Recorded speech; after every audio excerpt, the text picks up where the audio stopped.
আসসালামু আলাইকুম। তো এটা সাইনওয়েভ ৭৩ তে করা এলসিডি। তো এটাতে আমি বুস্টারটা করছি। আপনার ইনপুটে যদি মানে যে কোনো রেঞ্জের ভোল্টেজ রাখেন, ১.৫ ভোল্ট হোক বা ২ ভোল্ট ২.৫ ভোল্ট হোক, ৭৮ বারের ইনপুট অর্থাৎ আইআর সবসময় ১৪ ভোল্টই থাকবে, ১৪ বার হবে না।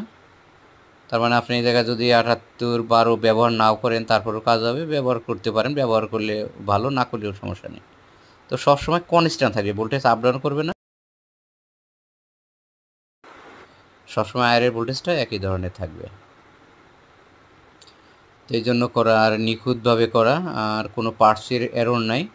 মানে সব জায়গায় ডিপি করা হয়েছে, আমি শুধু একটা এসএফডি করছি, MB10S ডায়োড, দুইটা ডায়োড আর কি, যেমন 4টে দিতে হয়, আমি একটা লাগাই দিছি আর কি।